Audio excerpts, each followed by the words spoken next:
والصلاة والسلام على سيد الأنبياء والمرسلين وعلى آله وصحبه ومن استنى بسنته إلى يوم الدين. اللهم اجعلنا منهم ومن الذين آمنوا وعملوا الصالحات وتواصوا بالحق وتواصوا بالصبر. آمين يا رب العالمين. প্রথমেই আমি ধন্যবাদ দিতে চাই এখানকার আয়োজকদের, বিশেষ করে মুইজকে, স্বেচ্ছাসেবী এবং পৃষ্ঠপোষকদের যারা এই অনুষ্ঠানটি আয়োজন করে আমার এবং আমার সাথীদের এখানে আসা সম্ভব করেছেন। এটা আমার অনেক দিনের স্বপ্ন যেন আমি পুরো পৃথিবীর মুসলিমদের সাথে সাক্ষাৎ করতে পারি, বিশেষ করে এই অঞ্চলের মুসলিমদের সাথে। আলহামদুলিল্লাহ, আল্লাহ এটা সম্ভব করেছেন। আমি শুরুতেই অনুরোধ করব দোয়া করতে আমার এই সফররত দলের জন্য এবং আমাদের ফেলে আসা পরিবারের জন্য। এই বিচ্ছেদকে আল্লাহ যেন তাদের জন্য সহজ করেন এবং আল্লাহ যেন এই সফরে ও এই সম্মেলনে উপস্থিত সবাইকে বারাকা দান করেন, অবশ্যই আপনাদেরও ইনশাআল্লাহ। তো আজ রাতে আমি আপনাদের সাথে কথা বলতে যাচ্ছি সূরা ফাতিহা নিয়ে, এবং ভ্রমণের সময় আমি বিষয়টা পছন্দ করেছি এবং আমি এর জন্য কৃতজ্ঞ বটে, কারণ আমাকে স্বাধীনতা দেওয়া হয়েছিল আমার পছন্দের যে কোনো বিষয়ে কথা বলার জন্য। আমি আজকের সন্ধ্যায় আপনাদের সাথে আলোচনার জন্য সূরা ফাতিহাকে পছন্দ করলাম। কেউ কেউ হয়তো অবাক হচ্ছেন, সূরা ফাতিহা নিয়ে কথা বলার জন্য ওনার কেন 3 ঘন্টা সময়ের প্রয়োজন?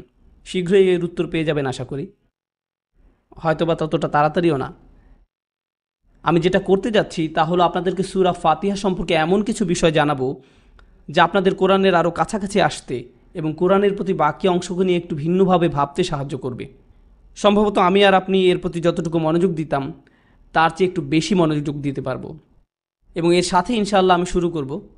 আমি এখানে উপস্থিত সবাইকে একটা অনুরোধ করব, যখন আমি আপনাকে কোনো প্রশ্ন করব আপনাকে উত্তর দিতে হবে যত জোরে সম্ভব। তাছাড়া আপনি জেগে আছেন তা আমি বুঝতে পারবো না। এছাড়া আমার জানার জন্য অন্য কোনো উপায় নেই। তাই আমি যদি আপনাকে কোনো প্রশ্ন করি, চেষ্টা করবেন যত জোরে সম্ভব উত্তরটা দেওয়ার জন্য। এখন যদি আপনি লাজুক হন কিংবা সমাজের এমন শ্রেণীর মানুষ হন যেখানে জোরে কথা বলাটা ঠিক আপনার সাথে যায় না, তাহলে আপনি এমন করতে পারেন, এটাও চলবে, ওকে? কিন্তু আমি যদি দেখি আপনাদের কেউ আমার দিকে এক দৃষ্টিতে তাকিয়ে বসে আছেন এরকমভাবে মুখ বন্ধ করে, না, তাহলে আমি আপনাকে অবশ্যই ডাক দিব। সুতরাং অংশগ্রহণ করার জন্য যথাসম্ভব চেষ্টা করুন ইনশাআল্লাহ। আমাদের আজ রাতের সফরটা লম্বা এবং আমি চাই না কেউ ঘুমিয়ে পড়ুন, অন্ততপক্ষে এখনই না। সুতরাং চলুন আমরা যথাসম্ভব জমে যাওয়ার চেষ্টা করি। আলহামদুলিল্লাহ, কোরআনের সবচেয়ে সুন্দর সূরা হলো প্রথম সূরা। এটাই সর্বপ্রথম নাজিলকৃত পূর্ণাঙ্গ সূরা। আপনাদের অনেকেই এটার সাথে পরিচিত যে অনেকগুলো বর্ণনা এসেছে ইকরা বিইসমি রাব্বিকাল্লাযী খলাক, এটা ছিল প্রথম ওহী, কিন্তু এটা ছিল একটা সূরার অংশ বিশেষ, পুরো সূরা নয়। সুতরাং ফাতিহা অনেকের মতেই রাসূল সাল্লাল্লাহু আলাইহি সাল্লামকে দেয়া প্রথম পূর্ণাঙ্গ সূরা। একটা ঐতিহাসিক মতপার্থক্য আছে সূরা ফাতিহার প্রথম আয়াত কোনটি এটি নিয়ে। কোনো আলেমরা মনে করেন যে সূরা ফাতিহার প্রথম আয়াত হলো বিসমিল্লাহির রহমানির রহিম। অন্য আলেমরা মনে করেন যে সূরা ফাতিহার প্রথম আয়াত হলো আলহামদুলিল্লাহি রব্বিল আলামিন। সুতরাং এটা একটা মতপার্থক্য। আজ রাতে যেহেতু সময় সীমিত, আমি এই মতপার্থক্যের বিষয়ে বিস্তারিত আলোচনা করব না। তাছাড়া সময়ের কথা ভেবেই যদি আমি বিসমিল্লাহির রহমানির রহিম দিয়ে শুরু করি, আমাদের সারা সন্ধ্যা শুধু বিসমিল্লাহির রহমানির রহিমের উপরেই চলে যাবে। তাই আমি আপনাদের সাথে আলোচনা করতে চাই যেই মতটা ব্যক্তিগতভাবে আমার কাছে মনে হয়েছে, এবং সেই মতটা হলো সূরা ফাতিহা শুরু হয় আলহামদুলিল্লাহি রব্বিল আলামিন দিয়ে। যদিও আমি ভিন্ন মতটাকে শ্রদ্ধা করি, আমি মনে করি এর পক্ষে অনেক শক্ত দলিল আছে আল কোরআনের ভিতরে এবং রাসূল সাল্লাল্লাহু আলাইহি সাল্লামের হাদিসের ভিতরেও, যে সূরা ফাতিহা শুরু হয়েছে আলহামদুলিল্লাহি রব্বিল আলামিন দিয়ে। উদাহরণস্বরূপ বলা যায় একটা বিখ্যাত হাদিসে কুদসি, যদি আপনি কখনো কোনো ক্লাসিক্যাল শায়েখদের থেকে কোরআনের ব্যাখ্যা পড়ার সুযোগ পেয়ে থাকেন, তারা সূরা ফাতিহা ব্যাখ্যা করার সময় এই হাদিসটা বলবে। হাদিসটা খুবই বিখ্যাত। قسمت الصلاة بيني وبين عبدي نصفين. আমি নামাজকে আমার এবং বান্দার মাঝে দুই ভাগে ভাগ করেছি। তারপর হাদিসটি আমাদের সূরা ফাতিহার প্রথম থেকে শেষ পর্যন্ত নিয়ে যায়, কিন্তু এখানে বিসমিল্লাহির রহমানির রহিম দিয়ে শুরু হয়নি।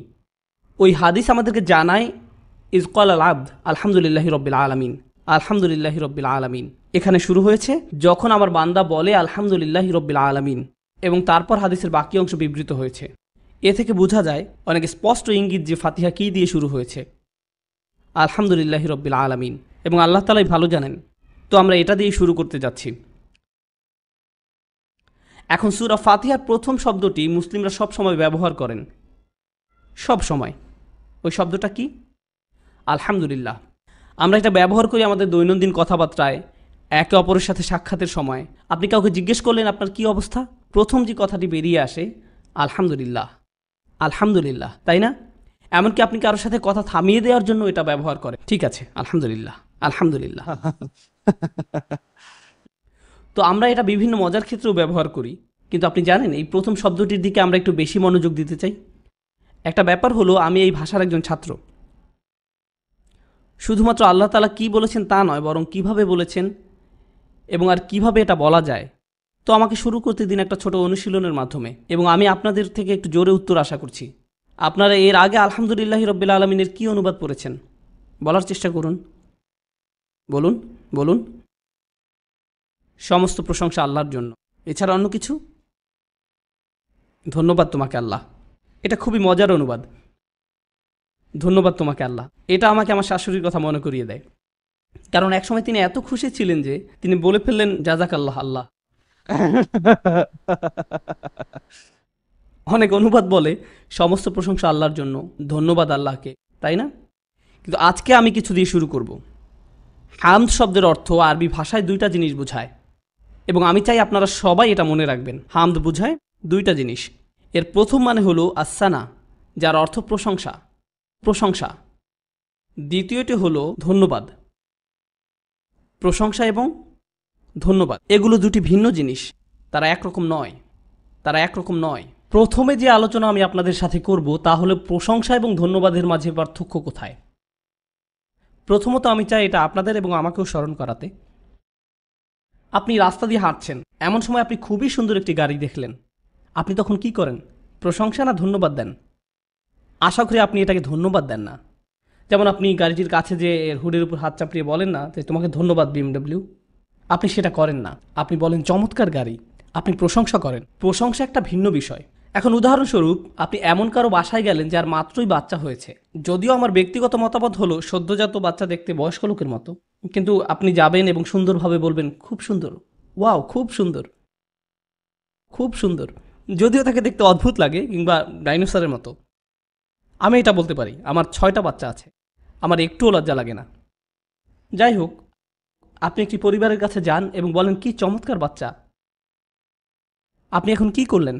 আপনি কি প্রশংসা করলেন না ধন্যবাদ দিলেন? প্রশংসা করলেন। আপনি বাচ্চাটাকে ধন্যবাদ দেন না, আপনি এর প্রশংসা করেন। আপনি যখন কোনো খেলা দেখেন এবং একজন ভালো খেলোয়াড় দেখেন, আপনি তার প্রশংসা করেন, ওয়াও অসাধারণ। আপনি সেই খেলোয়াড়কে ধন্যবাদ দেন না, আপনি তার প্রশংসা করেন। বোঝা গেল? কিন্তু ধন্যবাদ দেয়া সম্পূর্ণ ভিন্ন। আপনি তখনই কাউকে ধন্যবাদ দেন যখন কেউ আপনার জন্য কিছু করে, যখন কেউ আপনার জন্য কিছু করে। সুতরাং যখন আপনি মনোমুগ্ধকর কিছু দেখেন, যখন আপনি সুন্দর কিছু দেখেন, যখন আপনি এমন কিছু দেখেন যা আপনাকে মুগ্ধ করে, কৌতূহলী করে, তখন আপনি এর প্রশংসা করেন। যখন কেউ আপনার উপকার করে, যখন কেউ আপনার জন্য ভালো কিছু করে, আপনি তাকে ধন্যবাদ দেন, তবে নিহাত প্রশংসা করেন না। যখন আপনি কারো প্রশংসা করেন তার মানে এই না যে আপনি তাকে ধন্যবাদও দেন। এটা পরিষ্কার? যখন আপনি কোনো কিছুর প্রশংসা করেন, এটা এমন না যে আপনি তাকে ধন্যবাদ দেবেন, কিন্তু এর বিপরীতটাও সত্য। যখন আপনি কোনো কিছুকে ধন্যবাদ দেন বা কাউকে ধন্যবাদ জানান, তার মানে এই না যে আপনি তার প্রশংসা করেন। এটা নিয়ে কিছুক্ষণ চিন্তা করা যাক। কিভাবে আপনি কাউকে ধন্যবাদ জানাবেন তার প্রশংসা না করে? আপনাদের আমি কোরআন থেকে একটা দুইটা উদাহরণ দিব। আপনারা জানেন মুসা আলাইহিস সালাম খুব অদ্ভুত পরিবারে বড় হয়েছেন। কোথায় বড় হয়েছেন? তাঁর ঠিকানা কি ছিল? বেশ বিখ্যাত ঠিকানা, তাই না? তো ফেরাউন তাকে সন্তান হিসেবে নিয়েছিল। দেখুন, ফেরাউনই তাকে লালন পালন করেছে। আর অনেক বছর পর মুসা আলাইহিস সালাম যখন ফিরে এলেন, ফেরাউন মূলত বলেছিল, কি করে, কোন সাহসে তুমি আমার সাথে এভাবে কথা বলছো? এবং ফেরাউন তাকে বলেছিল, আমরা কি তোমাকে নবজাতক হিসাবে লালিত পালিত করিনি? আমরা কি তোমাকে এখানে লালন পালন করিনি আমাদের মাঝে? তুমি কি তোমার জীবনের অনেকগুলো বছর এখানে কাটাওনি? তুমি কি করে আমাদের সাথে এভাবে কথা বলছো? সে কি বলেছিল? তুমি কি না, তুমি কি না, শূন্যস্থানটি পূরণ করুন। না না, উত্তর এটা না যে তোমার কি ঘুম পাচ্ছে না, এটা উত্তর না। তুমি কি কৃতজ্ঞ না? তুমি কি কৃতজ্ঞ নও? এবং মুসা আলাইহিস সালাম উত্তরে বললেন, ওয়াতিলকা নি'মাতুন তামান্নুহা আলাইয়া, সেটা তো ছিল আমার প্রতি আপনার একটা অনুগ্রহ, ধন্যবাদ। এটা ছিল তার ধন্যবাদ দেওয়ার ধরন। অন্যভাবে বললে ফেরাউন কখনোই প্রশংসিত হবে না, না কোনো নবী প্রশংসা করবেন, না কোনো মুসলিম প্রশংসা করবেন।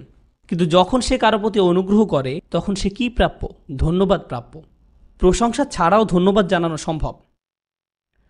কুরআন মাতা পিতার অধিকারের কথা বলে। মাতা পিতারা এটা জানেন, কারণ এটা নিয়ে সবসময় কথা বলেন। কুরআন পিতামাতার অধিকারের কথা বলে, আর পিতামাতা সম্পর্কে আল্লাহ বলেন, কৃতজ্ঞ হও আমার প্রতি ও তোমার পিতামাতার প্রতি। তোমার বাবা মা যদি তোমাকে শিরক করতে বাধ্য করে, শিরক তো খুবই খারাপ, আমার মনে হয় না এর থেকে খারাপ কিছু হতে পারে। তোমার বাবা মা যদি তোমাকে শিরক করতে বলে তাদের কথা শুনবে না, কিন্তু আয়াতের শুরুতেই বলছেন তবুও তাদের প্রতি কৃতজ্ঞ হতে হবে। তাহলে তারা যদি শিরক করে আপনি কি তার প্রশংসা করবেন? আপনি প্রশংসা করবেন না।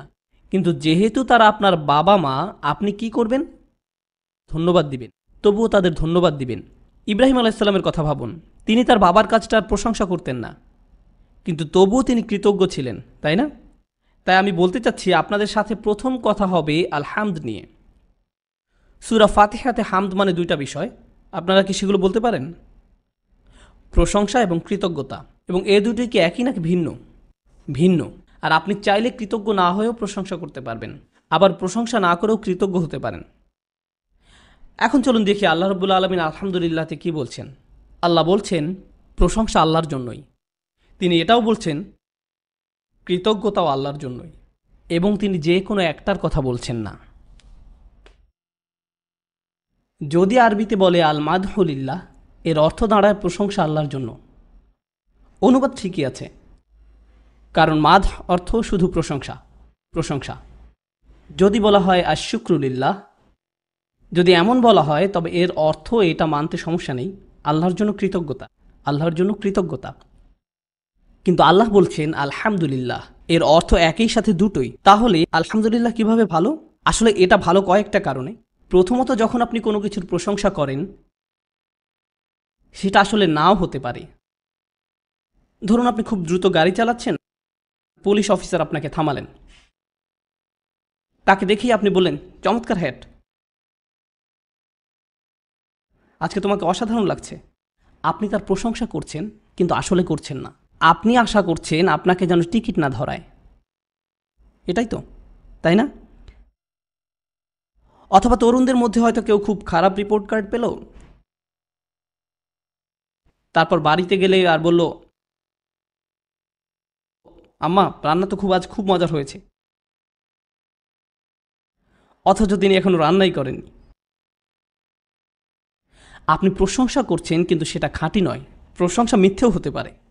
রাজাদের জন্য মিথ্যা প্রশংসা করা হয়, মিথ্যা প্রশংসা হতে পারে বসদের জন্য, বিচারকদের জন্য, সব সময় এগুলো করা হয়। অতিমাত্রায় প্রশংসা শুধুমাত্র কাউকে খুশি করার জন্য, কিন্তু এটা সত্যিকারের না, ঠিক না? ধরুন আপনি কোনো চাকরির ইন্টারভিউ দিতে গেলেন, খুবই ভয়ানক ইন্টারভিউ দিয়েছেন, আপনার দেওয়ার সবচেয়ে খারাপ ইন্টারভিউ ছিল। এমনকি তখন আপনি বের হওয়ার সময় বলেন আপনার সাথে পরিচিত হয়ে ভালো লাগলো। এটা ভালো না হলেও আপনি এই কথা বলেন, এটা মিথ্যা প্রশংসা। বোঝা গেল? অর্থাৎ যখন মাদ শব্দটি ব্যবহার করা হয়, এটা মিথ্যাও হতে পারে, এটা মিথ্যাও হতে পারে। এটা আসলে আল্লাহর জন্য পুরোপুরি উপযুক্ত নয়। আসুন শুকর নিয়ে ভাবা যাক। আল্লাহ বলছেন আশ-শুকরু লিল্লাহ, মানে সকল কৃতজ্ঞতা আল্লাহর জন্যই। কৃতজ্ঞতা আল্লাহরই জন্য। আপনি জানেন কি, আপনি কৃতজ্ঞতা তখনই স্বীকার করেন যখন আপনি উপকার স্বীকার করেন। আপনার জন্য কিছু করা হয়েছিল এবং আপনি বুঝতে পেরেছেন যে এটা আপনার জন্যই করা হয়েছিল, এবং শেষ পর্যন্ত আপনি কৃতজ্ঞতা জানান। আপনার গাড়ির চাকা পাংচার হয়ে গেছে, কেউ এসে আপনাকে সাহায্য করলো, আপনি বলবেন ধন্যবাদ। যদি আপনার গাড়ির চাকা পাংচার হয়ে থাকে এবং আপনি বুঝতেই পারলেন না যে কেউ আপনাকে সাহায্য করেছে, আপনি গাড়িতে ঘুমিয়ে আছেন বা অন্য কিছু, আপনি কি তখন কাউকে ধন্যবাদ জানাবেন? আপনি তখনই ধন্যবাদ দেবেন যখন আপনি বুঝবেন যে কেউ আপনাকে সাহায্য করেছে। অন্যভাবে বললে ধন্যবাদ একটি প্রতিক্রিয়া। বিষয়টা আপনাদের কাছে পরিষ্কার? ধন্যবাদ সবসময় কি? প্রতিক্রিয়া। আপনি কখনোই ধন্যবাদ দিয়ে শুরু করেন না, কখনোই না। আপনি হয়তো হাঁটছেন, কারোর সাথে দেখা হলেই বলেন না এই যে ধন্যবাদ। আপনি এটা করবেন না, এটা অদ্ভুত। আল্লাহ আযজা ওয়া জাল্লা হামদ শব্দটি ব্যবহার করেছেন, যা একই সাথে প্রশংসা এবং কৃতজ্ঞতা বোঝায়। এবং হ্যাঁ, আরবি ভাষায় হামদ আরবি শব্দ হিসেবে এটা শুধু অকৃত্রিমই হতে পারে, এটা তৈরি করা যায় না। এটা কৃত্রিম হয় না এবং এটা কোনো প্রতিক্রিয়াও না। এটা প্রতিক্রিয়া না, এটা আল মাদহুলিল্লাহ বলার চেয়েও বেশি শক্তিশালী, এটা শুকরুলিল্লাহ বলার চেয়েও অধিক শক্তিশালী, এটা এই দুইয়ের চেয়েও আরও ব্যাপক। আল্লাহ এমন কিছু বেছে নিয়েছেন যা একত্রে এই দুইয়ের চেয়েও ভালো। সুবহানাল্লাহ। সবশেষে ইংরেজিতে আমার কতগুলো শব্দ ব্যবহার করতে হবে হামদ বোঝাতে? এই পর্যন্ত কতগুলো শব্দ ব্যবহার করতে হবে? 2টি। কিন্তু আল্লাহ কয়টি শব্দ ব্যবহার করেছেন? 1টি। এখানে আপনি কোরআন এবং এর অনুবাদ করার একটা জটিলতা সম্পর্কে শিখলেন। কখনো কখনো আল্লাহ একটি শব্দ ব্যবহার করেছেন, কিন্তু এর সম্পূর্ণ ধারণা পেতে হলে আপনার অনেকগুলো শব্দ লাগবে। কিন্তু কি হতো যদি আল্লাহ 2টি শব্দ ব্যবহার করতেন? কি হতো যদি আল্লাহ বলতেন আল মাদহু ওয়া শুকরুলিল্লাহ? যদি আল্লাহ নিজেই 2টি শব্দ ব্যবহার করতেন, প্রশংসা এবং কৃতজ্ঞতা আল্লাহর জন্য, যদি তিনি উভয় শব্দই ব্যবহার করতেন, এটা কি একই রকম হতো?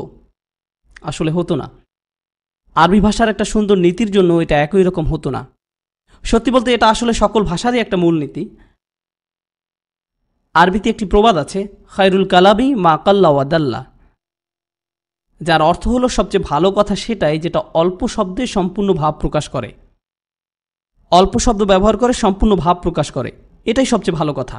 এখন আপনাদের কারো কারো মাশাআল্লাহ এমন কিছু বন্ধু আছে যারা আপনাদের সাথে 30 মিনিট অবধি কথা বলছে, কিন্তু আসল কথাটাই এখনো গোছাতে পারলো না। তারা অনেক কথা বলেও যেন কিছুই বলে না। আপনি তখনও আশায় থাকেন তারা হয়তো আসল কথাটা বলবে, তাই না? আসলে সাধারণ বিষয় বর্ণনা করতে অনেক বেশি শব্দ ব্যবহার করা। যেমন আমি আজ এমন এক স্থাপত্য শৈলীর কাছ থেকে যাচ্ছিলাম যেটা একের পর এক পদক্ষেপ ব্যবহার করে এক তলা থেকে অন্য তলায় যেতে। আপনি শুধুমাত্র সিঁড়িই ব্যবহার করেছেন। শুধু বলুন যে আপনি সিঁড়ি ব্যবহার করেছেন। আপনার অপ্রয়োজনীয় বর্ণনা দিতে হবে না। সংক্ষিপ্ত কথাই সবচেয়ে ভালো কথা, সেটা অল্প, বলাও সহজ। সুতরাং আল হামদ বলা আল মাদহু ওয়া শুকরুলিল্লাহ বলার চেয়ে ভালো। কিন্তু এখানে আরও একটা পার্থক্য রয়েছে, আর সেটা হলো পুরনো আরবিতে যখন আপনি 2টি জিনিসের মধ্যে এবং ব্যবহার করেন, এবং শব্দটি খুবই সাধারণ যা আমরা সবসময় ব্যবহার করি, কিন্তু যখন আপনি এবং শব্দটি আরবিতে ব্যবহার করেন, এবং এর আরবি প্রতিশব্দ কি কেউ জানেন? ওয়া। এটা 2টি জিনিসকে আলাদা করে, এমনকি অর্থের দিক দিয়েও। আপনি কি তার মানে জানেন? যদি বলেন আল মাদহু ওয়া শুকরুলিল্লাহ, আপনি আসলে বলছেন আল্লাহর প্রশংসা কিছু জিনিসের জন্য এবং কৃতজ্ঞতা অন্য কিছু জিনিসের জন্য। এটা সবসময় একত্রিত হয় না, কারণ শব্দগুলো একত্রিত না। যেহেতু আপনি তাদের আলাদা করছেন, কখনো আপনি আল্লাহর প্রশংসা করছেন কৃতজ্ঞতা প্রকাশ না করে, আবার কখনো আপনি আল্লাহর কৃতজ্ঞতা প্রকাশ করছেন তার প্রশংসা না করে। কিন্তু যখন আপনি আলহামদুলিল্লাহ বলেন, যে কারণে আলহামদুলিল্লাহ বলেন না কেন, বাস্তবতা কি? আপনি আল্লাহর প্রশংসা এবং কৃতজ্ঞতা একই সময়ে প্রকাশ করছেন। আপনার যে কোনো একটি বেছে নিতে হবে না। এখন উদাহরণস্বরূপ আপনি একটা সুন্দর গাড়ির পাশ দিয়ে হেঁটে যাচ্ছেন এবং এই সুন্দর গাড়িটির দিকে তাকান এবং বললেন আলহামদুলিল্লাহ। আপনি কি করলেন? আপনি আল্লাহর প্রশংসা করলেন মানুষকে এই ক্ষমতা দেওয়ার জন্য, এটা নকশা করার, এটা তৈরি করার ক্ষমতা দেওয়ার জন্য, এবং আপনি আল্লাহর কৃতজ্ঞতা প্রকাশ করলেন এর ভেতরে বসে থাকার সুযোগ দেওয়ার জন্য। অথচ এর মালিক হয়তো জানেন না। আপনি একই সাথে প্রশংসা করছেন এবং ধন্যবাদ দিচ্ছেন। আপনি এটাই করছেন। এটাই প্রকাশ করে একজন মুসলিমের আচরণ কেমন। তো ধরুন কেউ আপনার সাথে কথা বলতে আসলো, দিনটা আপনার খারাপ যাচ্ছিল, কেমন চলে? ওহ আলহামদুলিল্লাহ। আপনি কিন্তু আসলেই আল্লাহর প্রশংসা করছেন না। আলহামদুলিল্লাহ শুধুমাত্র বলার জিনিস নয়, এটা একটা আচরণগত ব্যাপার। এটা আপনার মনোভাবের সাথেও জড়িত। মুখ দিয়ে কি আসলো সেটা আল্লাহর কাছে মুখ্য নয়। আল্লাহর কাছে মূল্যবান হচ্ছে যে কথা অন্তর থেকে আসে। তাই যখন আমরা আলহামদুলিল্লাহ বলি তখন যেন মন থেকেই বলি। উদাহরণস্বরূপ বলা যায়, আপনি জ্যামে আটকে থেকেও বললেন আলহামদুলিল্লাহ। এমনটা ভাবা একটু কঠিনই বটে, তাই না? কারণ আমি জানি আপনারা প্রায় জ্যামে পড়েন। তাই যখন আপনি জ্যামে বসেও আলহামদুলিল্লাহ বলেন, তার মানে আপনি কি বলছেন? হে আল্লাহ, এটা দেখতে হয়তো খারাপ মনে হচ্ছে, কিন্তু আমি নিশ্চিত এর পেছনে একটা কারণ অবশ্যই আছে এবং আমার জন্য ভালো কিছু, এবং আমি আপনাকে এর জন্য ধন্যবাদ জানাই এবং আপনার প্রশংসা করছি কারণ আমি নিরাপদে আছি। আমি খুশি কারণ আমার জন্য একটা গাড়ি আছে যা নিয়ে জ্যামে আটকে থাকতে পারি, কিন্তু কমপক্ষে একটা গাড়ি তো আছে। এজন্য যে আমার একটা চাকরি আছে। আপনি ইতিবাচক চিন্তা করতে শুরু করেছেন। আলহামদুলিল্লাহ যা করে তা হলো একজন মুসলিমকে ইতিবাচকভাবে ভাবতে বাধ্য করে। আলহামদুলিল্লাহ সম্পর্কে প্রথমত এটাই বলতে চেয়েছিলাম। আর সময়ের দিকে খেয়াল রাখতে হবে, মাগরিবের আগে সম্ভবত আর 5 মিনিট সময় আছে। তো চলুন আরও কিছু ব্যাপার নিয়ে কথা বলি। দ্বিতীয়ত, আলহামদুলিল্লাহ সম্পর্কিত যা বলতে চাই, এখনও আলহামদুলিল্লাহতে আছি। আরবিতে আপনি বিশেষ্য পদও ব্যবহার করতে পারেন, আবার ক্রিয়াপদও ব্যবহার করতে পারেন। আর এখন মনে হচ্ছে ব্যাকরণে জ্ঞান দিচ্ছি, কিন্তু আশা করি আপনারা ইংরেজি ব্যাকরণে আমাদের আমেরিকানদের তুলনায় অনেক ভালো। যখন ইংলিশ গ্রামার শব্দটা বলি তখন আমেরিকানরা হতাশ হয়ে যান। আস্তাগফিরুল্লাহ, আমার দিকে তাকাবেন না। কিন্তু আমি আশা করি এখানকার ইংরেজি শিক্ষার অবস্থা বেশ ভালো। বিশেষ্য এবং ক্রিয়াপদ, এখন কোনটার কাল আছে? যেমন অতীতকাল, বর্তমানকাল, ভবিষ্যৎকাল, কোনটার কাল আছে? ক্রিয়ার কাল আছে, বিশেষ্য পদের কাল নেই। অতীত বিশেষ্য পদ বলতে কিছু নেই, কিংবা বর্তমান বিশেষ্য পদ অথবা ভবিষ্যৎ বিশেষ্য পদ। সবার কাছে ব্যাপারটা পরিষ্কার? ঠিক আছে। তো এখন যদি আমি বলি আমি আল্লাহর প্রশংসা করি, এবং এর মানে বুঝেছি প্রশংসা ও ধন্যবাদের কারণ আমি আগেই বলে এসেছি, আমি এখন সংক্ষেপে বলছি। যখন আমি বলি আমি আল্লাহর প্রশংসা করি, আমি কি বিশেষ্য পদ ব্যবহার করলাম নাকি ক্রিয়াপদ? হ্যাঁ, এটা ক্রিয়াপদ। আমি যদি বলি আমরা আল্লাহর প্রশংসা করি, এটা কি বিশেষ্য পদ নাকি ক্রিয়াপদ? ক্রিয়াপদ। কোন কাল? অতীত না বর্তমান? বর্তমানকাল, ঠিক না? আচ্ছা, যখন আমি বলবো প্রশংসা আল্লাহর জন্য, এখানে কি প্রশংসা বিশেষ্য নাকি ক্রিয়া? সবার কাছে ব্যাপারটা পরিষ্কার? এখানে প্রশংসা বিশেষ্য পদ। আল্লাহ তো ক্রিয়াপদও ব্যবহার করতে পারতেন। আরবিতে আপনি বলতে পারতেন আহমাদুল্লাহ, আমি আল্লাহর প্রশংসা করলাম। নাহমাদুল্লাহ, খুতবাতে যেমন শোনেন আলহামদুলিল্লাহ নাহমাদুহু ওয়া নাস্তাঈনুহু। আগে কি শুনেছেন? খুতবায় ঘুমিয়ে পড়ার ঠিক আগে, ঠিক তো আপনারা শুনেছেন নাহমাদুহু ওয়া নাস্তাঈনুহু। তো এটা একটা ক্রিয়াপদ। ও 10 মিনিট বাকি আছে, চমৎকার। তো নাহমাদুহু, আমরা আল্লাহর প্রশংসা করলাম। আহমাদুহু, আমি আল্লাহর প্রশংসা করলাম। আমি নাকি আমরা? তিনি বর্তমানকাল ব্যবহার করেননি, তিনি ব্যবহার করলেন একটা বিশেষ্য। এখন মূল যে কথাটা বলছিলাম, বিশেষ্যের কোনো কাল হয় না, এর কোনো অতীত, বর্তমান বা ভবিষ্যৎ নেই। কিন্তু ক্রিয়াপদের কি আছে? এদের কাল আছে। এদের আছে বর্তমানকাল, অতীত, ভবিষ্যৎকাল। এটাই পুরো বিষয়টাকে সৌন্দর্যমণ্ডিত করেছে। যদি বলি আমি আল্লাহর প্রশংসা করলাম, তখন আমি শুধু বর্তমান কালের কথা বলছি, অতীত সম্পর্কে কিছুই বলছি না, এবং ভবিষ্যৎ সম্পর্কেও কিছু বলছি না। যদি আমি অতীতকাল ব্যবহার করি, আমি এখানে বর্তমান বা ভবিষ্যতের কোনো ব্যাপারে নিশ্চয়তা দিচ্ছি না। কাল যে কোনো একটি সময়কালকে বোঝায়, যে কোনো একটি সময়কালকে বোঝায়। আরেকটা কথা, আমি এখন আল্লাহর প্রশংসা করার মানে কি সামনের সময়টাতেও আল্লাহর প্রশংসা করছি নাকি না? না, আমার এই প্রশংসা ক্ষণিকের, এটা স্থায়ী না। একটা ক্রিয়াপদ অনন্তকাল বোঝাতে পারে না। আল্লাহ ব্যবহার করলেন বিশেষ্য, আর বিশেষ্য হচ্ছে স্থায়ী। আল্লাহর প্রশংসা স্থায়িত্বের দ্বারা বর্ণিত হয়েছে।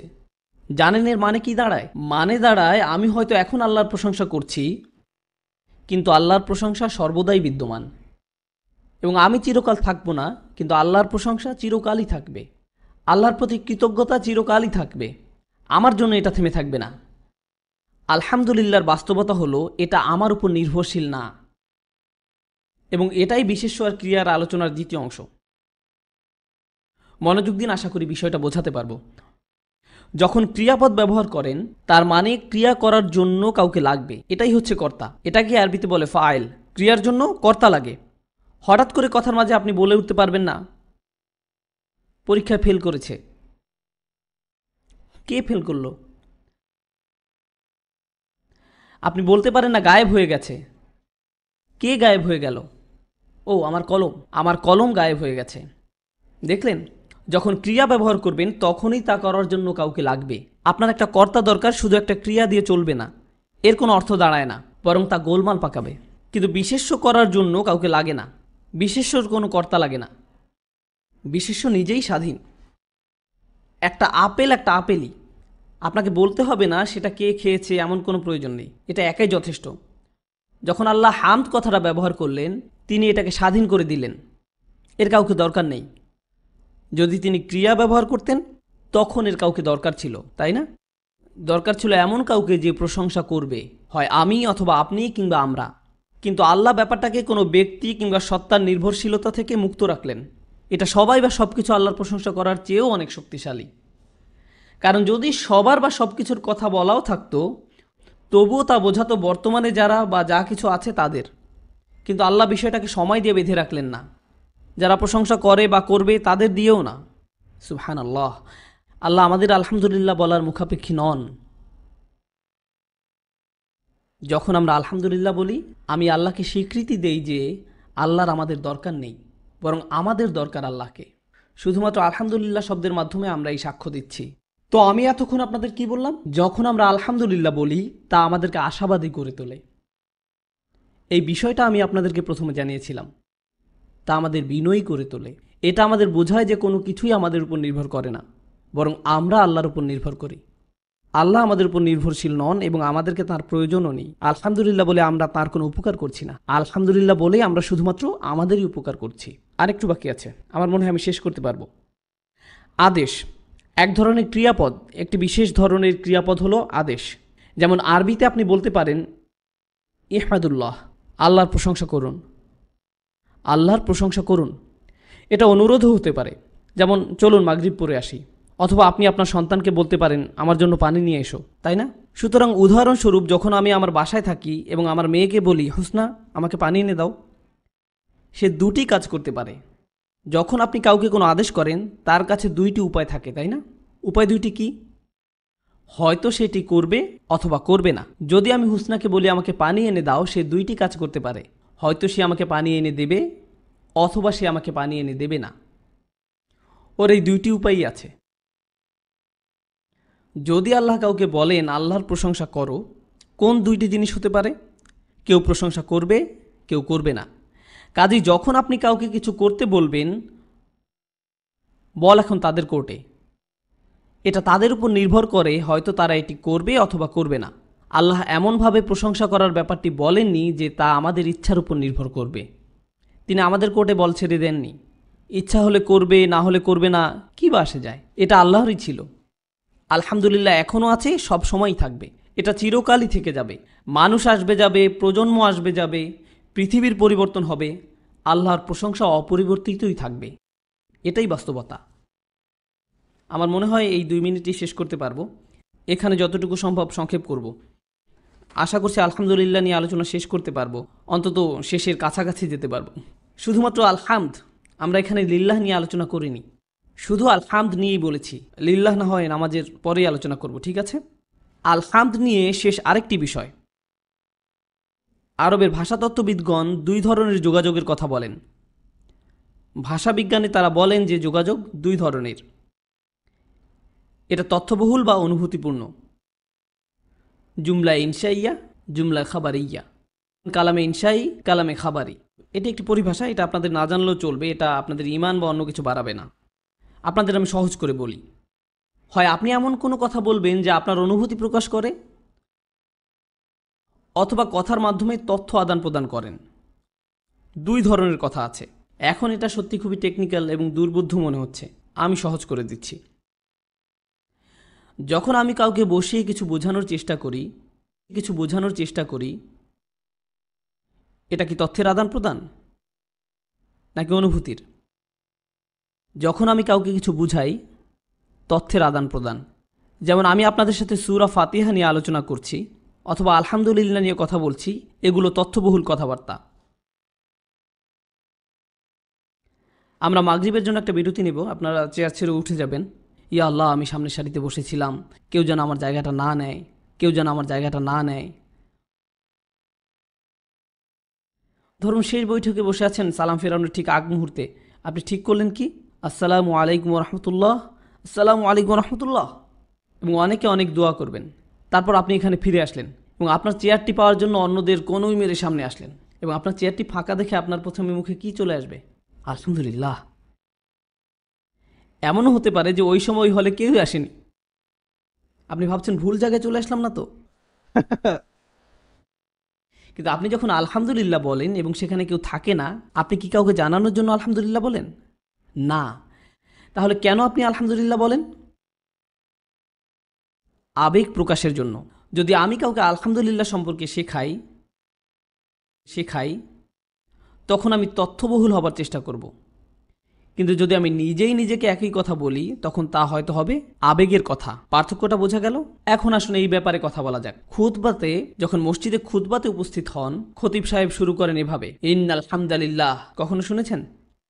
ইন্নাল হামদালিল্লাহ শব্দটা কি প্রথম শুনলেন? ইন্না, সজাগ থাকার জন্য ধন্যবাদ। প্রথম কথাটা কি শুনেছেন? ইন্না। ইন্নার অর্থ কি কেউ জানেন? অবশ্যই, নিশ্চিতভাবেই, নিশ্চয়ই নিশ্চয়ই যাবতীয় প্রশংসা আল্লাহর জন্য।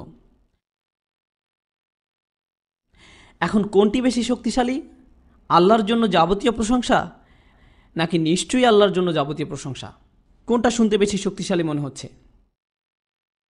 নিশ্চয়ই আল্লাহর জন্য যাবতীয় প্রশংসা। ইন্না শুনতেই বেশি শক্তিশালী মনে হচ্ছে। আর খতিব সাহেব প্রতি জুমাতে এটা বলে থাকেন। আল্লাহ কেন এটা বললেন না যে নিশ্চয়ই আল্লাহর জন্য যাবতীয় প্রশংসা, তাই না? আলহামদুলিল্লাহ এমনিতেই খুব শক্তিশালী কথা। আল্লাহ কেন ইন্না বলে একে আরও শক্তিশালী করলেন না? সব কিছুর পরেও সারা জীবন ধরেই তো শুনে আসছেন কোরআন একেবারে পরিপূর্ণ। আপনি নতুন করে একটা শব্দও যোগ করতে পারবেন না। তো এটা কি ধরনের পার্থক্য তৈরি করবে? আমি তো ছোট্ট করে একটা ইন্না যোগ করে দিতেই পারি। খতিব সাহেব তো সবসময় এমন করে থাকেন। যখন আপনি ইন্না শব্দটা ব্যবহার করবেন তখন কথাটা কেবলমাত্র একটি তথ্য প্রকাশ করে। কথাটা কেবলমাত্র একটি তথ্য প্রকাশ করে। এটা কি প্রকাশ করে না? আবেগ। আবেগ। এখন আপনি যদি ইন্না ব্যবহার না করেন তাহলে আপনার বিবৃতি তথ্যও হতে পারে, আবার আবেগও প্রকাশ করতে পারে। ইন্না ব্যবহার না করে আল্লাহ আলহামদুলিল্লাহকে এমন বিবৃতি বানিয়েছেন যা আমরা অন্যদের বলতে পারি, এবং তিনি আলহামদুলিল্লাহকে এমন বিবৃতি করেছেন যা আমরা নিজেদেরকেও বলতে পারি। সুবহানাল্লাহ। এর সৌন্দর্যটা হচ্ছে এখন কথাটা আমাদের অন্তরে অনুভূতি প্রকাশ করছে, আবার অন্যদেরকে পৌঁছে দেওয়ার মতো একটা বার্তা হিসাবেও ব্যবহার করা যাচ্ছে। যদি ইন্নাল হামদালিল্লাহ বলা হয় তখন তা কোনো ব্যক্তির আবেগ বোঝাতে ব্যর্থ হয়। এটা তখন কেবল অন্যদের বলার জন্য ব্যবহার করা যাবে, নিজের ব্যাপারে নয়। সুবহানাল্লাহ। খতিব সাহেব অবশ্যই খুতবায় নিজের সাথে কথা বলছেন না। কার সাথে বলছেন? বাকিদের সাথে। তাই তিনি বলছেন ইন্নাল হামদালিল্লাহ। আমি আপনাদেরকে আলহামদুলিল্লাহর কথা মনে করে দিতে চাই। তিনি আপনাকে বলছেন। যে কথাটা বিরতির আগেই বোঝাতে চাচ্ছি তা হলো কোরআনের প্রতিটি কথা একেবারে আলহামদুলিল্লাহ থেকে শুরু করে প্রতিটি আল্লাহ যেভাবে বলেছেন সেভাবেই পরিপূর্ণ। আপনি তাতে যে ধরনের বৈচিত্র্যই নিয়ে আসেন না কেন, এর বদলে একটা ক্রিয়া বসান। ইন্না ব্যবহার করেন, ইন্না ব্যবহার করেন, শুক্র ব্যবহার করেন, মাদহ ব্যবহার করেন। আল্লাহ যেভাবে বুঝিয়েছেন সেভাবে বোঝাতে পারবেন না। আল্লাহ যেভাবে বলেছেন এর থেকে ভালোভাবে বলতে পারবেন না। আলহামদুলিল্লাহর ব্যাপারে আরও একটু কথা বলবো আমাদের বিরতির পরে। তো আমরা কি নিয়ে যেন কথা বলছিলাম? সূরা আলে ইমরান আয়াত নাম্বার কি নিয়ে যেন কথা বলছিলাম? কত দূর গিয়েছিলাম?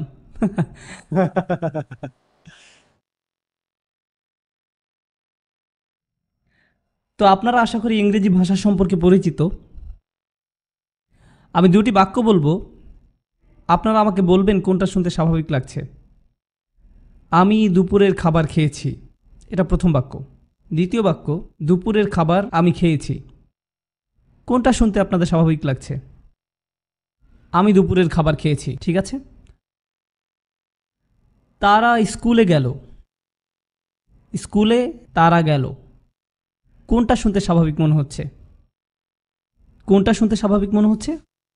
আমি স্কুলে গিয়েছিলাম, তাই না?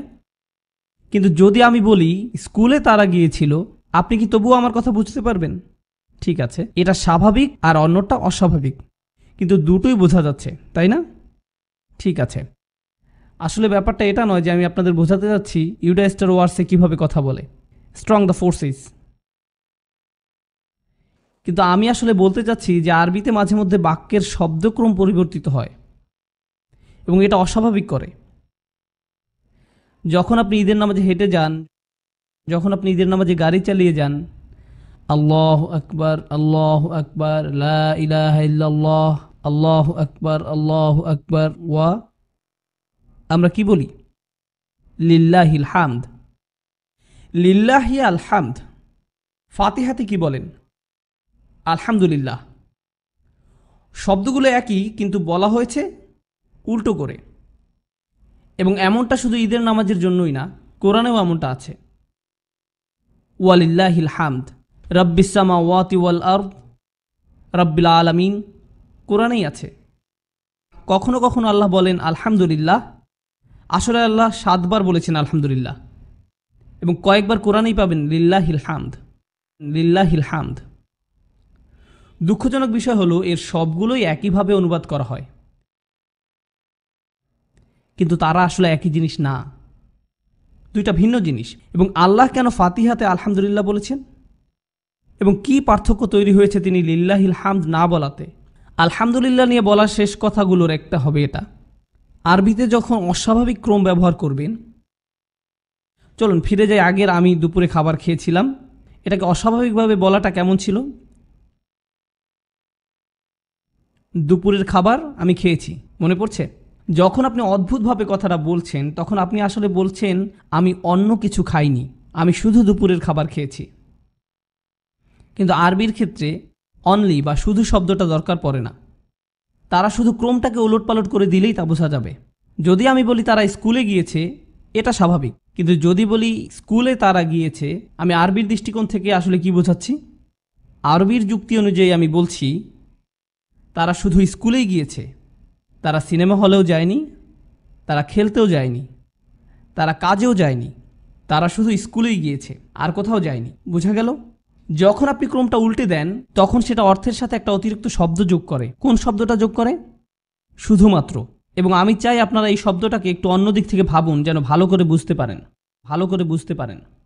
শিক্ষক হিসাবে আমি একসময় প্রাথমিক স্কুলে পড়াতাম, একসময় কিন্ডারগার্টেনে পড়াতাম, আরেক সময় দ্বিতীয় তৃতীয় শ্রেণীতেও পড়াতাম। এটা আমার জন্য একই সাথে সবচেয়ে ভালো এবং সবচেয়ে খারাপ অভিজ্ঞতার মধ্যে একটা। কিন্তু যাই হোক, তো আমি তৃতীয় শ্রেণীতে পড়াচ্ছিলাম, দুইটা মেয়ে পেছনে বসে কথা বলছিল, জয়নব ও ফাতেমা। আর আমি মেয়েদের ব্যাপারে একটা কথা বলতে পারি, কারণ আমার 4টা মেয়ে আছে, তারা অনেক কথা বলতে পারে। তো পেছনে দুইজন মেয়ে কথা বলছে তো বলছেই, আর আমি বললাম জয়নব, আর তখন সে বলল শুধু আমিই কথা বলছি না।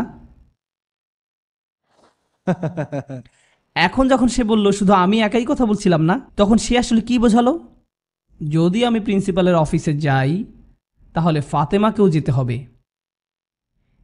কিন্তু তাকে পুরো বাক্যটি বলতে হয়নি, সে শুধু কোন শব্দটি কৌশলে ব্যবহার করলো? শুধুমাত্র, অনলি। তাই যদি আপনি শুধু শব্দটাই কৌশলে ব্যবহার করেন, আপনি আসলে দুটি কথা বলছেন একটি কথা বলার মাধ্যমে। এটাই হচ্ছে অনলি শব্দটার মজা। উদাহরণ হিসাবে আমি যদি বলি আমি শুধু সিঙ্গাপুরে আসি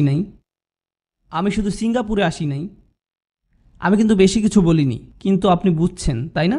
আমি মালয়েশিয়াতেও গিয়েছিলাম ইত্যাদি। ওকে, আপনি খালি জায়গাটা পূরণ করে নিতে পারেন।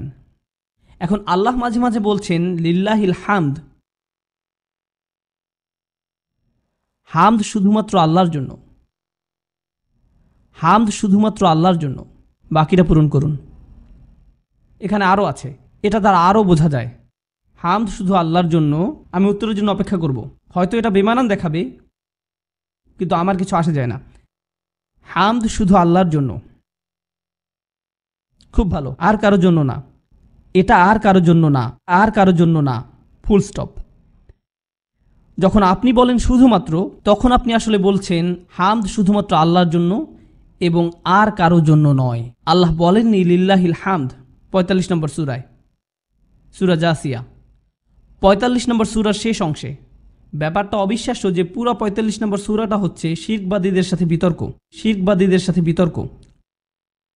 পুরো সূরাটাই একটা বিতর্ক, এবং এই বিতর্কের শেষে আল্লাহ মুশরিকদের বলছেন এই হামদ শুধুমাত্র আল্লাহর জন্য। তিনি মুশরিকদের কি বলছেন? হামদ শুধুমাত্র আল্লাহর জন্যই, এটা আর কারোর জন্য নয়। অন্যভাবে বললে লিল্লাহিল হামদ ব্যবহার করা হয় এমন কারোর সাথে কথা বলার জন্য যারা আপনার সাথে একমত নয়। যখন মুসলমানরা পরস্পরের সাথে পরস্পর কথা বলে তখন আমরা লিল্লাহিল হামদ বলি না, আমরা কি বলি? আলহামদুলিল্লাহ, কারণ আমাদের মধ্যে সে ধরনের মতভেদ নেই। আপনি কোনো মুসলিমকে এভাবে বলেন না এই হামদ শুধুমাত্র আল্লাহর জন্য, বুঝলি? না, আমরা শুধু আলহামদুলিল্লাহ বলি, কারণ লা ইলাহা ইল্লাল্লাহর ব্যাপারে আমরা একমত। তাই এখানে বিতর্কের কোনো দরকার নেই, আমাদের সেই সুর ব্যবহার করার দরকার পড়ে না। তো ব্যাপারটা হচ্ছে এমন, আপনাদেরকে একটা ছোট গল্প বলি। একবার আমি ভ্রমণ করছিলাম, সময়টা ছিল 9/11-এর কিছুদিন পরেই, দেশের অবস্থাও বেশ উত্তেজিত ছিল। আমি লুইজিয়ানাতে গিয়েছিলাম, আপনাদের যেতে সুপারিশ করব না, কিন্তু আমি গিয়েছিলাম। তো ভ্রমণ করছিলাম, এর মধ্যে আমি একটা গ্যাস স্টেশনে থামলাম, গ্যাস নিচ্ছিলাম। এক লোক আমার দিকে তাকালো, তার সাথে একটা পিকআপ ট্রাক ছিল। পিকআপ ট্রাকের পিছনে সাধারণত শটগান থাকে, আমি জানতাম না। আর সে বলল, ছেলে তুমি কি মুসলিম? আর আমি ভাবছি আমার কি বলা উচিত।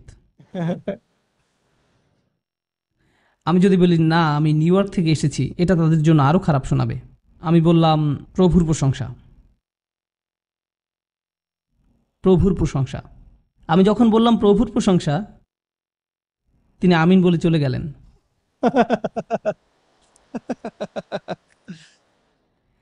যখন আমি বললাম প্রভুর প্রশংসা করুন, এটা কি এমন হতে পারে তখন কেউ আমাকে অন্যভাবে বুঝতে পারে?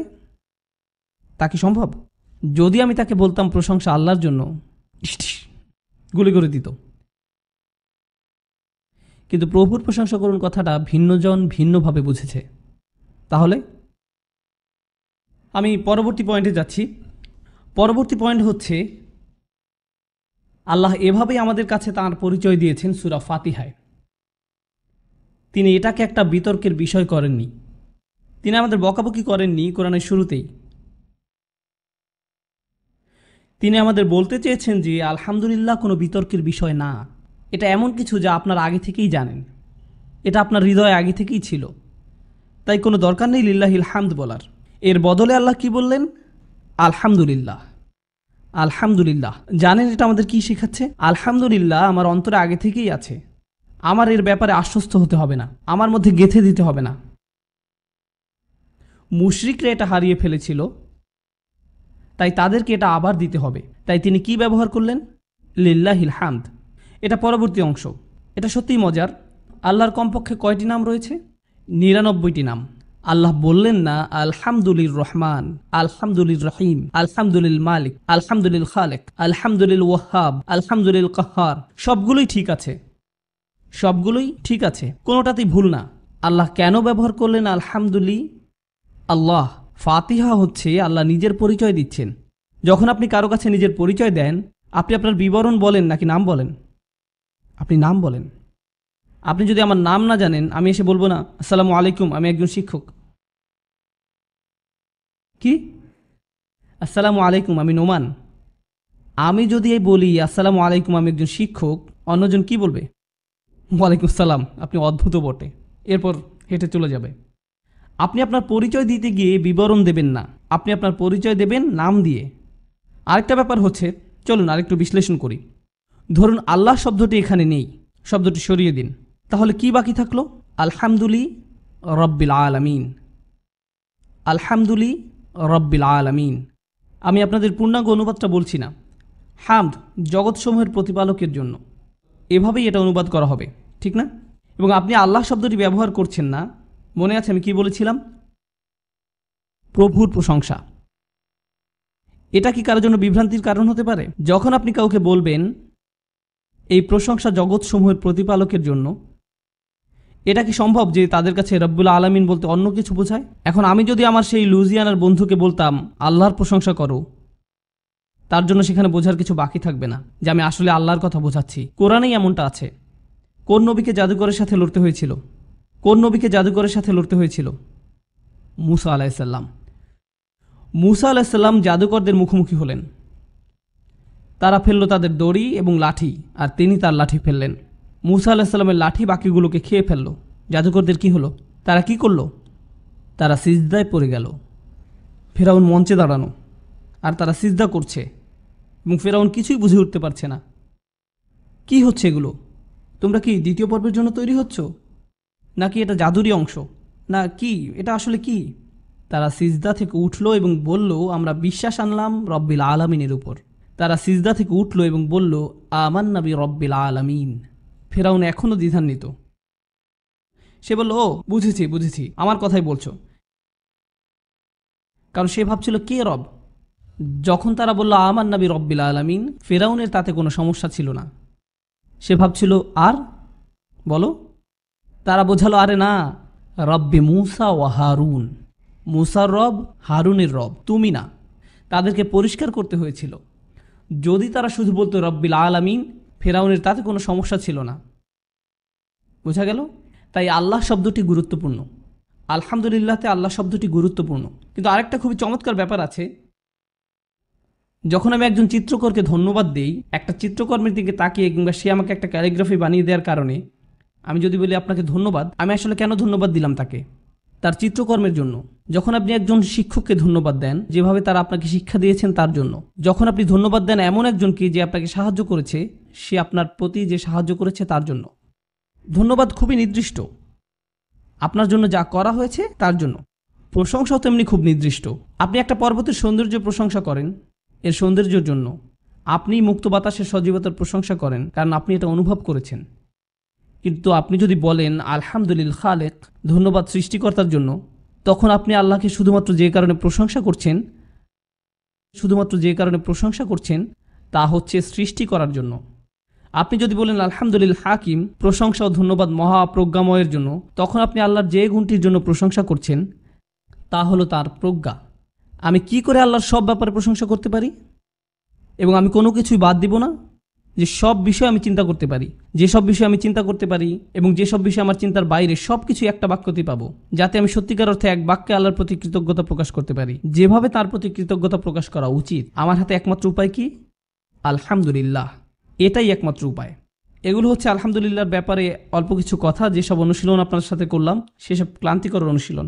সব কিছু দিয়ে আমি শুধু এতটুকুই বোঝাতে চাইলাম যে আলহামদুলিল্লাহ কি, এর বিকল্প কি হতে পারে, কী কারণে বিকল্পগুলো এর মতো অত ভালো নয় ভাবতে পারেন। এরকম অনুশীলন আছে পুরা কোরআন জুড়েই, শব্দের পর শব্দ জুড়ে, শব্দের পর শব্দ জুড়ে। এটা আপনাকে কোরআনকে প্রশংসা করতে বাধ্য করবে। আমাকে সম্প্রতি জিজ্ঞেস করা হয়েছিল ফাতিহাই কেন। আমি বলেছিলাম যদি মুসলিমরা চিন্তার গভীরে যায় ফাতিহা নিয়ে, তা পুরো কোরআনের জন্য তার দ্বার উন্মুক্ত করে দেবে। যখন আমরা ফাতিহাকে কম গুরুত্বপূর্ণ মনে করি, স্বাভাবিকভাবেই আমরা পুরো কোরআনকেই কম গুরুত্ব দিয়ে দেখব। যদি আমরা সূরা ফাতিহার গভীরতা এবং এর সৌন্দর্যকে প্রশংসা করতে শুরু করি, তা আমাদের বাকি কোরআনটা জানতে উৎসাহিত করবে। ফাতিহার অর্থ কি? সূচনা। যখন আপনি এটা নিয়ে ভাববেন, তা বাকি দরজাগুলো খুলে দেবে। আর যদি না ভাবতে শেখেন, তাহলে দরজা বন্ধ থেকে যাবে। আমরা আজকে এটাই করতে যাচ্ছি, এজন্যই ফাতিহা। আয়াতের পরের অংশ যেন কি? আলহামদুলিল্লাহি রাব্বিল আলামিন। আল্লাহর কতগুলো নাম আছে? কমপক্ষে ৯৯টি। আল্লাহ তাদের মধ্যে একটা বেছে নিলেন প্রথমবারের মতো আমাদেরকে তাঁর পরিচয় দেওয়ার জন্য, তার সকল গুণবাচক বর্ণনার মধ্যে থেকে। খালিকিস সামাওয়াতি ওয়াল আরদ, তিনি এটা বাছাই করতে পারতেন। আল আজিজ, তিনি এগুলোর যে কোনো একটাই বেছে নিতে পারতেন, তিনি একটা বেছে নিলেন। এখন যেহেতু তিনি তার নাম আল্লাহ আপনাকে জানিয়ে দিয়েছেন, এটা হচ্ছে তার সম্পর্কে প্রথম বিষয় যা আপনাদের জানা উচিত। রব্বিল আলামিন, এটাই আল্লাহ সম্পর্কে আপনাদের প্রথম জানা উচিত। তাই এটা নিয়ে আমাদের কিছু সময় কাটানো উচিত। রব শব্দটি বেশ জটিল, এর অনেকগুলো অর্থ রয়েছে। আরবরা বলেন এর মূল অর্থ হচ্ছে আল মালিক, আল মুনঈম, আস সাইয়্যিদ, আল কাইয়্যিম। আমি সবগুলো ইংরেজিতে বলবো, তখন সহজ হয়ে যাবে। প্রথমত, রব হচ্ছেন যিনি কোনো কিছুর মালিকানা অধিকার করেন, এটা হচ্ছে রবের প্রথম অর্থ। কিন্তু তিনি যদি সকল কিছুর মালিক হয়ে থাকেন, তাহলে আমরা কি হয়ে যাচ্ছি? অধিকৃত সম্পত্তি, তাই না? এর অর্থ দাঁড়ায় আমরা আল্লাহর অধিকৃত সম্পত্তি। এটাই প্রথম অর্থ, আল মালিক। দ্বিতীয়ত, তিনি হচ্ছেন আল মুরব্বি। মুরব্বি মানে হচ্ছে যিনি কোনো বিষয়ের ক্রমবিকাশকে নিশ্চিত করেন, যিনি দেখভাল করেন কোনো কিছুর যাতে তা বিকশিত হয়, এটাকেই বলে মুরব্বি। মুরব্বির একটা ব্যাপার এমন হতে পারে যে আপনার কিছু একটা আছে কিন্তু আপনি তার দেখভাল করেন না। এমন হয় কখনো? আপনার একটা গাড়ি আছে কিন্তু আপনি সেটার তেল পরিবর্তন করেন না, হয়? আপনার একটা কম্পিউটার আছে কিন্তু আপনি তার ফাইলগুলো গুছিয়ে রাখেন না। আপনি অনেক কিছু ডাউনলোড করে রাখেন একসাথে, একটা ভাইরাসও চলে আসে। জিনিসটা আপনার কিন্তু আপনি তার দেখভাল করেন না, এটা সম্ভব। ধরুন আপনার বাড়ির পেছনে কিছু জায়গা আছে কিন্তু আপনি তাতে কখনো বাগান করেন না। যত ধরনের উদ্ভট জিনিস আছে তাতে জন্মাচ্ছে, তাই না? অর্থাৎ আপনার মালিকানা আছে কিন্তু আপনি তার কোনো দেখভাল করছেন না। রব হচ্ছেন এমন কেউ যার মালিকানা আছে, তিনি নিশ্চিত করেন সব কিছু ভালোভাবে চলছে, তিনি এর যত্ন আত্তি করেন, এটাই মুরব্বি। আল মুনঈম, ৩ নম্বরটা হচ্ছে আপনি কোনো কিছুর মালিক, আপনি এর দেখাশোনা করেন এবং আপনি একে উপহার দিয়ে থাকেন। শুধুমাত্র উদাহরণ দেওয়ার জন্য বলছি। হ্যাঁ, অবশ্যই আমাদের সমাজে এখন আর সেই দাস প্রথা নেই, কিন্তু যদি আপনার একজন কর্মচারী থাকে, কর্মচারী থাকা এক কথা, কর্মচারী দেখাশোনা করা অন্য কথা। আরও পরের কথা হচ্ছে সেই কর্মচারীকে কি দেয়া? উপহার, সুযোগ সুবিধা যা তার প্রাপ্য তার পরেও দিচ্ছেন, আপনি উপহার দিচ্ছেন। যদি আপনি আপনার কর্মচারীদের জন্য এতটুকুই নাই করেন, তাহলে আপনি তো আপনার দাসের সাথে এটা অবশ্যই করবেন না। ধরুন অনেকদিন আগের কোনো এক লোকের কথা, আমাদের মধ্যে এখন আর দাসের ধারণাটা নেই, কিন্তু আমাদের মালিকানাধীন পশুর কথা তো ধরতে পারি। ধরুন কারো একটা ছাগল আছে, আপনি নিশ্চয়ই আপনার ছাগলকে একটা টাই কিনে দেন না, আপনি এটাকে কোনো উপহার দেন না, আপনি শুধু ওর দেখাশোনা করেন। কিন্তু রব হচ্ছেন তিনি যিনি মালিক এবং যিনি উপহার প্রদান করে থাকেন। আপনার এবং আমার কাছে এটার মানে কি, আমি তা নিয়ে একটু পরে বলছি। ওয়াল কাইয়েম, এবং যিনি নিশ্চিত করেন তা যেন অক্ষত থাকে, কারণ যদি তিনি দেখাশোনা বন্ধ রাখেন তাহলে তা নষ্ট হয়ে যাবে। আপনাদের কার কার বাগান আছে? সব মিলে? কেউ না? ঠিক আছে, সমস্যা নেই, আমি এই ব্যাপারটা ধরে বসে থাকবো না।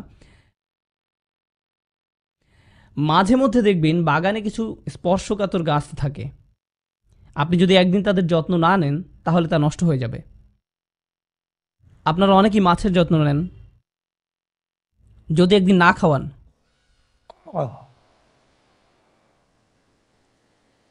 ঠিক আছে বেচারা, কেউ কি তার বাবা মাকে খুঁজে দিতে পারবেন? এখানে অনেক মানুষ। Okay. যদি আপনার বাচ্চা নীল টি শার্ট পরা থাকে এবং খুব চঞ্চল হয়ে থাকে, সে ওখানে। আমি যা বলছিলাম, আস-সাইয়্যিদ আল মালিক ওয়াল মুরাব্বি ওয়াল মুনঈম ওয়াল কাইয়্যিম, যিনি অস্তিত্ব রক্ষা করেন। আল্লাহ যদি আমাদের দেখাশোনা বন্ধ করেন 1 সেকেন্ডের জন্য, আধা সেকেন্ডের জন্য, সব কিছু ধ্বংস হয়ে যাবে।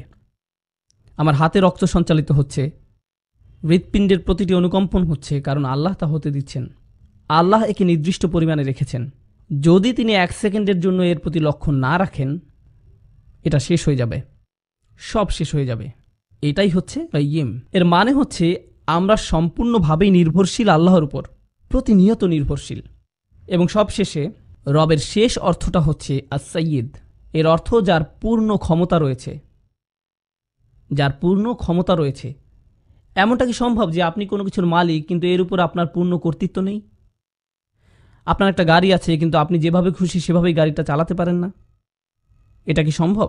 আপনার একটা বাড়ি বানাবেন কিন্তু আপনি আপনার নিজের খুশি মতো সেটা বানাতে পারবেন না, কিছু নিয়মকানুন মেনে চলতে হবে। সেটা কি সম্ভব? হ্যাঁ। কিন্তু যখন কেউ কোনো কিছুর মালিক এবং তার সেই বস্তুকে সে যা খুশি তাই করার ক্ষমতা আছে, তখন তাদেরকে বলা হয় রব। রব। আল্লাহ পরিচয় করিয়ে দিয়েছেন নিজেকে রব শব্দ দিয়ে। রব হচ্ছেন তিনি যিনি আপনার মালিক, তার মানে হচ্ছে আপনি কোনো কিছুরই মালিক নন। রব হচ্ছেন তিনি যিনি নিশ্চিত করেন আপনার বৃদ্ধি, তিনি আপনার দেখাশোনা করেন।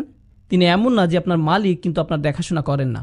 রব হচ্ছেন তিনি যিনি আপনাকে উপহারও দেন, যার মানে হচ্ছে প্রথমত আমি কোনো কিছুরই মালিক নই, তার মানে হচ্ছে আমি যা কিছুরই মালিক তার সবই উপহার।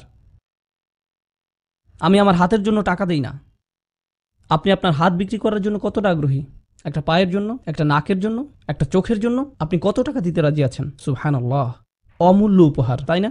এই সবই আমাদেরকে উপহার দেয়া হয়েছে। কে তাদের হৃৎপিণ্ড বিক্রি করতে চাইবে? কে করতে চাইবে? সুবহানাল্লাহ, এগুলো অমূল্য উপহার। তার উপরে হচ্ছে ওয়াল মুনঈম ওয়াল কাইয়্যিম, এবং তিনি আমার অস্তিত্ব টিকিয়ে রেখেছেন। আমি বেঁচে আছি কারণ তিনি বাঁচিয়ে রেখেছেন। একটা নিঃশ্বাস থেকে আরেকটা নিঃশ্বাস, এ কারণে নয় যে আমি ভালো খাই, আমি এক্সারসাইজ করি, আমি নিজের দিকে খেয়াল রাখি, আমি স্বাস্থ্যকর পরিবেশে নিঃশ্বাস নেই, ইত্যাদি ইত্যাদি। এসব আমার বেঁচে থাকার কারণ নয়। আমি বেঁচে আছি কারণ আল্লাহ আমাকে বাঁচিয়ে রেখেছেন। অস্তিত্ব শেষ হয়ে যাওয়ার অনেক পথ আছে। আমি এমন লোকদের চিনতাম যারা আমার চেয়ে বয়সে ছোট, আর নিখুঁত স্বাস্থ্যের অধিকারী, নিয়মিত ব্যায়াম করত, আর হঠাৎ করেই বাচ্চাদের সকালে নাস্তা বানাতে গিয়ে পড়ে যায় এবং হার্ট অ্যাটাকে রান্নাঘরেই মারা যায়। রান্নাঘরেই। 29 বছর বয়স ছিল। আগে কখনোই হার্ট অ্যাটাক হয়নি, পরিবারের কারোরও ছিল না, কিছুই না। এটা আল্লাহর উপর নির্ভরশীল। আমরা এর থেকে স্বাধীন নই, এক মুহূর্ত থেকে অন্য মুহূর্ত, প্রতিটি মুহূর্তেই। মোট কথা একটা উপলব্ধি যে আমার হাতে আসলে কিছু নেই, পুরোপুরি কর্তৃত্ব হচ্ছে আল্লাহর হাতে। সে সবই আসছে রব শব্দটি থেকে, আল্লাহর হাতে। এই সবই রব শব্দ থেকে এসছে। আপনি জানেন যখন আমি বলবো শিক্ষক, তখন তার সাথে কার সম্পর্ক থাকবে? ছাত্রদের। যখন আমি বলবো বাবা মা, কার সাথে সম্পৃক্ত? বাচ্চা কাচ্চার সাথে। যখন আমি বলবো বস বা চাকরিদাতার সাথে কার সম্পর্ক? কর্মচারীদের সাথে। এমন কিছু শিরোনাম আছে যাদের সাথে একটা সম্পর্ক থাকবেই। কিন্তু যখন আপনি বলবেন বুদ্ধিমান, এর সাথে কারো সম্পর্ক থাকবে এমন? যখন আপনি বলবেন লম্বা, তার মানে এই না যে এটা কারোর সাথে সম্পৃক্ত। যখন বললেন চাকরিদাতা, তখন তা কার সাথে সম্পর্কিত? কর্মচারীদের সাথে। আল্লাহর কিছু নাম এমন রয়েছে যা কারোর সাথে সম্পর্ক নির্দেশ করে না। আল্লাহ হচ্ছেন জ্ঞানী। জ্ঞানী কথাটা কারোর সাথে সম্পর্ক নির্দেশ করে না, এটা আল্লাহর একটা বর্ণনা, আর এটা কারোর সাথে সম্পর্কিত নয়। কিন্তু যখন আল্লাহ নিজেকে বলেন প্রভু, রব কিংবা এই ধরনের শব্দ, এগুলোর কি কোনো সম্পর্ক তৈরি করা জরুরি? হ্যাঁ, আল্লাহ নিজের পরিচয় দিতে গিয়ে এই বর্ণনাই প্রথম দিয়েছেন। আল্লাহর এই প্রথম বর্ণনাই একটা সম্পর্ক তৈরি করেছে। এখন আল্লাহর সাথে আমাদের অনেক সম্পর্ক। তিনি আমাদের সৃষ্টিকর্তা, আমরা তার সৃষ্টি, তাই না? তিনি আমাদের প্রদান করেন আর আমরা গ্রহীতা, তাই না? আল্লাহ হচ্ছেন শিক্ষক আর আমরা তার ছাত্র। ওকে, আল্লাহর সাথে এগুলো সবই আমাদের সম্পর্ক। কিন্তু আল্লাহ বলেন এই সকল সম্পর্ক পরে। প্রথম যে সম্পর্কটা জানতে হবে, সেই সম্পর্ককে আপনি কখনোই ভুলে যাবেন না, যা সারাটা দিন প্রতিটা সময়ই মনে রাখতে হবে। সেটা কি? তিনি হচ্ছেন রব। আর আপনি আমি কি? আরবিতে আমাদের কি বলা হবে? আপনি জানেন শব্দটা? আব্দ বা দাস। তা আমাদের দাসে পরিণত করে। এখন আমি রব শব্দটা ব্যাখ্যা করছি। আমাদের বুঝতে হবে আব্দ শব্দটা, কারণ এটাই আমাদের সম্পর্ককে পূর্ণতা দিবে, তাই না? আমি আপনাদের আব্দ সম্পর্কে অনেক কথা বলবো না, শুধু একটা কথা বলবো, কারণ আল্লাহ নিজের পরিচয়ের অংশটিতে বলেছেন তিনি হচ্ছেন রব। এখন যা বাকি থাকে তা হচ্ছে আমাদের শেষ কি হবে। তো যখন আপনি ফাতিহাতে আরও সামনে যাবেন, আপনি কি খুঁজে পাবেন? ইয়াকা নাবুদু, আমরা হচ্ছি আব্দ। আমরা ইতিমধ্যেই আপনার আব্দ হয়ে গেছি। আমরা আপনাকে রব হিসাবে স্বীকার করে নিলাম। আমার শিক্ষক ডক্টর আব্দুস সামি বলতেন, তিনি আমাকে প্রশ্ন করতেন। একবার আমরা তার কাছে আরবি পড়ছিলাম, তিনি বললেন, এই আমাকে পুরো কোরআনের সারমর্ম বলো। আমি বললাম, আমি ঠিক বুঝতে পারছি না আপনি কি বলতে চাচ্ছেন। তিনি বললেন, আচ্ছা আমাকে এমন একটা বাক্য বলো যা পুরো কোরআনের সারাংশ। আমি বললাম, ওকে, এবার মনে হচ্ছে পারবো। আল্লাহকে রব হিসাবে মেনে নেয়া এবং নিজেদেরকে আব্দ হিসাবে স্বীকার করা। তিনি বললেন, হ্যাঁ তুমি পেরেছ, আমি তোমাকে কিছু শেখাতে পেরেছি। এটাই সেই কথা। আল্লাহকে রব হিসাবে মেনে নাও, নিজেকে আব্দ হিসাবে স্বীকার করে নাও। এখন দাস কথাটার মানে কি? যার নিজের কোনো পছন্দ থাকতে পারে না। শেষ কথা হচ্ছে, একজন দাস হচ্ছে যে নিজে নিজের কোনো সিদ্ধান্ত নিতে পারে না, তাদের জন্য সিদ্ধান্ত নিয়ে দেয়া হয়। একটা উদাহরণ দিই। আমাদের তো এখন দাস প্রথা নেই, কিন্তু মনে করুন আছে। ভাবুন আপনাদের একজন আসলেন আর বললেন, এই নোমান, তুমি আমার গোলাম। আমি বললাম, ঠিক আছে চলো, তাহলে এখন থেকে তুমি আমার প্রভু আর আমি তোমার দাস। আর আমি এখন এখানে 10 মিনিট নীরবে বসে আছি। 10 মিনিট নীরবে বসে আছি। তো আপনি কি চাচ্ছেন? কফি কিংবা অন্য কিছু? একজন দাসের স্বাধীনতার ইচ্ছা নেই। তাই এখন দাস যা করতে পারে তা হলো তার প্রভু যা চায় তাই। যতক্ষণ না তার প্রভু তাকে কিছু বলছে, তার কিছু করার নেই। যদি লোকটি শুধু বলতো আমার দাস, আর আমি বলতাম জি আচ্ছা, আর তিনি আমাকে কিছুই বলছেন না, যদি তিনি আমাকে কিছু করতে না বলেন, তাহলে আমার জন্য যা বাকি থাকে তা হচ্ছে নিজের ইচ্ছা মতো কাজ করা, যতক্ষণ না তিনি আমাকে কিছু করতে বলেন। বুঝা গেল? একজন দাস আর কর্মচারীর মধ্যে পার্থক্য কি? একজন কর্মচারী তো শুধু নির্দিষ্ট সময়ের জন্য নিযুক্ত, তারপর তারা মুক্ত। কিন্তু একজন দাস কতক্ষণ পর্যন্ত? যখন আপনি ঘুমান তখনও আপনি দাস, যখন সজাগ থাকেন তখন আপনি দাস, সাপ্তাহিক ছুটির দিনে আপনি একজন দাস, সপ্তাহের বাকি দিনগুলোতেও আপনি একজন দাস, সকালেও আপনি একজন দাস, রাতেও আপনি একজন দাস। এমন কোনো সময় নেই যখন আপনি দাস নন। ওকে? এবং দ্বিতীয়ত, আপনি তখনই কেবল দাস হতে পারবেন যখন আপনি জানেন আপনার প্রভু আপনার কাছে কি চান। যদি আপনি না জানেন তিনি কি চান, তাহলে আপনি তাই করতে শুরু করবেন যা আপনি চান। আর আপনি যদি আপনার ইচ্ছামতো করা শুরু করেন, সংজ্ঞা অনুযায়ী আপনি মুক্ত, ঠিক না? তাই তখন আমি যা চাচ্ছি তা হচ্ছে দাসত্ব বলে কিছু নেই যতক্ষণ না প্রভু কিছু করতে বলেন।